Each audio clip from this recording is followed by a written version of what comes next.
નમસ્કાર દર્શક મિત્રો, તમે જોઈ રહ્યા છો સાંઈ ગ્રુપ મીડિયાઓ સંચાલિત ઝટપટ ન્યૂઝ અને નવસારી લાઈવ. દિવસભરની ઘટનાઓથી અવગત કરાતા બુલેટિન ઝટપટમાં જુઓ આજના સમાચાર. વાંસદાના ભીનાર ગામે થાણા ડુંગરીમાં ક્રિકેટ ટુર્નામેન્ટનું આયોજન કરવામાં આવ્યું. વાંસદાના ભીનાર ગામ ખાતે ગામે ક્રિકેટ ટુર્નામેન્ટનું આયોજન કરવામાં આવ્યું હતું. આ ટુર્નામેન્ટના આયોજનમાં ભીનાર ગામના સરપંચ જીતેન્દ્રભાઈ તથા તેમ ગામના યુવાનોએ અર્પિત ચિરાગ અને પ્રિયાંક દ્વારા કરવામાં આવ્યું હતું. આ ટુર્નામેન્ટમાં કુલ 6 ટીમોએ ઉત્સાહપૂર્વક ભાગ લીધો, જેમાં જલારામ 11 અને ચેલેન્જ 11 ટીમ ફાઇનલ મેચમાં પહોંચી હતી. રોમાંચક મુકાબલામાં જલારામ 11 ટીમ વિજેતા બની હતી અને ટુર્નામેન્ટ વિજેતા પદ મેળવ્યું હતું. આ પ્રસંગે અનેક મહાનુભાવો પણ ખાસ ઉપસ્થિત રહ્યા હતા. મુસ્કુરાહટ નવસારીની નાટકની ટીમના સભ્યોએ પવિત્ર હોળી ધૂળેટી પર્વની ઉજવણી કરી. નવસારીમાં તમાકુ, ગુટખા, સિગરેટ, માવો વ્યસન મુક્તિનું માનવતાનું કાર્ય કરતી સંસ્થા મુસ્કુરાહટના સભ્યો અને કાર્યકર્તાઓએ નવસારીની જાણીતી નાટ્યકર્મી, કલાકાર, લેખક, દિગ્દર્શક પિયુષ ભટ્ટના આગામી નાટક ગુમનામ હૈ કોઈના કલાકારોની ટીમ નાટકના રિહર્સલ દરમિયાન હોળી અને ધૂળેટીના પર્વ નિમિત્તે ઉજવણી કરવામાં આવી હતી. એકબીજાને રંગોમાં રંગી અને રંગોત્સવની વાંસદાના વિવિધ ગામના 70.93 કરોડના વિકાસ કામોનું ખાતમુહૂર્ત તથા લોકાર્પણ કરવામાં આવ્યું. વાંસદા તાલુકાના ગામના રસ્તાઓ, ગ્રામ પંચાયત ભવન, આંગણવાડી અને પ્રાથમિક શાળાના ઓરડાઓ જેવા વિકાસના કામોનું ખાતમુહૂર્ત તથા લોકાર્પણ ખાસ કરીને ગુજરાત સરકારના માન્ય કેબિનેટ મંત્રી નરેશ પટેલ, આદિજાતિ વિકાસ, ખાદી કુટીર અને ગ્રામોદ્યોગ ગુજરાત સરકાર અને લોકસભાના સાંસદ સભ્ય એવા ધવલભાઈ પટેલના વરદ હસ્તે કરવામાં આવ્યું હતું, જેમાં 70.93 કરોડના કામોનું લોક માટે આજે લોકાર્પણ અને ખાતમુહૂર્ત થતાં લોકોમાં ખુશી વ્યાપી હતી અને મહાનુભાવો પણ ખાસ ઉપસ્થિત રહ્યા હતા. નવસારી સિવિલ હોસ્પિટલમાં ધૂળેટી નિમિત્તે ઇમરજન્સી કેસોમાં વધારો નોંધાયો હતો. નવસારીમાં ધૂળેટી નિમિત્તે તહેવારની ઉજવણીની બેદરકારીને પગલે થયેલા અકસ્માતોના કેસો નોંધાયા હતા. સિવિલ હોસ્પિટલ ખાતે ધૂળેટીના દિવસે 36 જેટલા કેસો નોંધાયા હતા. સિવિલ હોસ્પિટલનું તંત્ર આખો દિવસ સક્રિય રહેવું પડ્યું હતું. વાંસદાની શ્રી હોસ્પિટલમાં બ્લડ સ્ટોરેજ સેન્ટરનું ઉદ્ઘાટન કરવામાં આવ્યું. કેબિનેટ મંત્રી નરેશ પટેલ અને સાંસદ ધવલ પટેલે બ્લડ સ્ટોરેજ સેન્ટરનું ઉદ્ઘાટન કર્યું હતું. જે પ્રસંગે યોજાયેલા બ્લડ ડોનેશન કેમ્પમાં 36 જેટલી બોટલો એકત્ર કરવામાં આવી હતી. આ બ્લડ સ્ટોરેજ સેન્ટરથી વાંસદા વિસ્તારના, આજુબાજુ વિસ્તારના લોકો માટે રાહત થશે, કારણ કે બ્લડ માટે દૂર દૂર સુધી જવું પડતું હતું, જે હવે વાંસદામાં જ ઉપલબ્ધ થઈ જશે. પોલીસ હંમેશા ખડે પગે ફરજ બજાવતી રહે છે, જેને લઈને તહેવારોના સમયે પણ તેઓ પોતાના પરિવાર સાથે તહેવારની મજા માણી શકતા નથી. લોકો શાંતિપૂર્વક તહેવારોની ઉજવણી કરી શકે તે માટે કાયદો અને વ્યવસ્થાની સ્થિતિ જાળવી રાખવા માટે પોલીસકર્મીઓ, અધિકારીઓ સતત ફરજ બજાવતા રહે છે.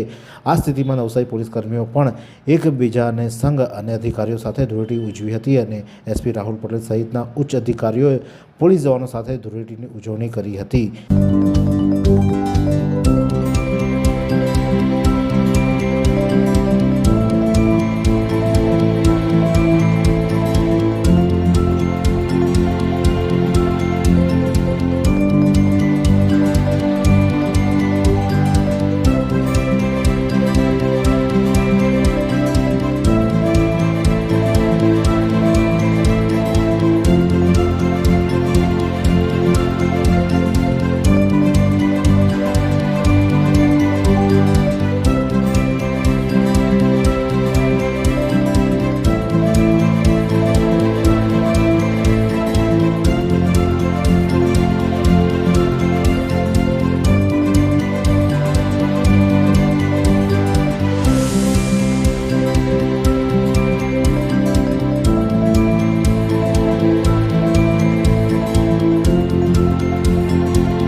વાત કરીએ હવામાનની, તો આજે નવસારી જિલ્લાનું મહત્તમ તાપમાન 35.5 નોંધાયું હતું, જ્યારે લઘુત્તમ તાપમાન 19 અંશ સેલ્સિયસ રહ્યું હતું. હવામાન ભેજનું પ્રમાણ સવારે 93%, જ્યારે સાંજે 27% રહ્યો હતો. હવાની ગતિ 3.1 કિલોમીટર પ્રતિ કલાક ઉત્તરથી પશ્ચિમ તરફ રહી હતી. મરોલી વેસમાં સ્ટેટ હાઈવે પર કાર અને બાઇક વચ્ચે અકસ્માત સર્જાયો હતો. વેસમાં મરોલી રોડ પર પસાર થઈ રહેલી કાર નંબર GJ21AH 6193ના ચાલકે મોપેડ નંબર GJ5HD 5990ને ટક્કર મારતા મોપેડ ચાલક હવામાં ફંગોરાયો હતો અને તેને ગંભીર ઈજાઓ થતાં તેને સ્થાનિકો દ્વારા સારવાર માટે હોસ્પિટલ ખસેડવામાં આવ્યો હતો. પોલીસે આ અંગે જાણ થતાં અકસ્માત અંગે વધુ તપાસ પોલીસ દ્વારા હાથ ધરવામાં આવી છે. જલાલપુર તાલુકાના મરોલી સ્થિત રેલવે ઓવરબ્રિજ પર 2 કાર અથડાઈ હતી.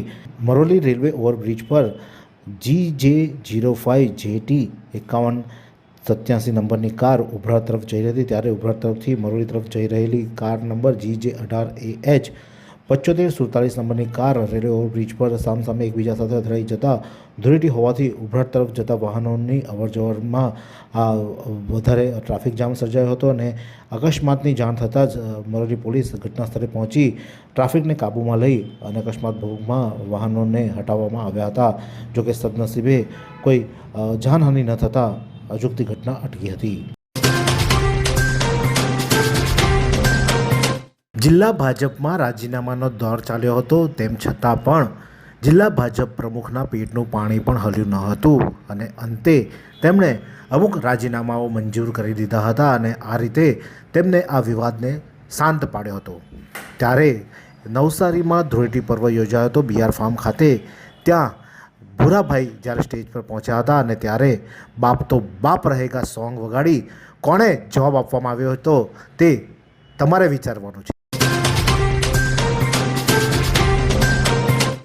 BR ફાર્મ ખાતે ધૂળેટી પર્વની ઉજવણીમાં થયેલી મારામારી બાબતે ખુશ રશ્મિનભાઈ કાલરિયા દ્વારા રૂરલ પોલીસમાં ફરિયાદ આપતા પોલીસે આરોપી પંકજ એકનાથ પાટીલ, ગોપાલ સાલિકભાઈ હરને, ઉમંગ રામચંદ્ર સોનકર અને દુર્ગેશ છોટુભાઈ ચૌધરી આ 4 આરોપીને ઝડપી પાડે છે. તેમજ અન્ય આરોપી કોઈ છે તેની સંડોવણી અંગે તપાસ હાથ ધરવામાં આવી છે. એવી કઈ હોસ્પિટલ છે જ્યાં કેન્સર માટે સર્જરીની સેવા હોય, કીમોથેરાપીની સારવાર હોય, રેડિયેશનની સારવાર હોય, PET CT સ્કેન હોય, કેન્સરની પેથોલોજી હોય, મેમોગ્રાફી હોય, એટલે કે બધું જ. હા, બધી જ સારવાર એક જ હોસ્પિટલમાં હોય. તે છે નવસારી નિરાલી કેન્સર હોસ્પિટલ.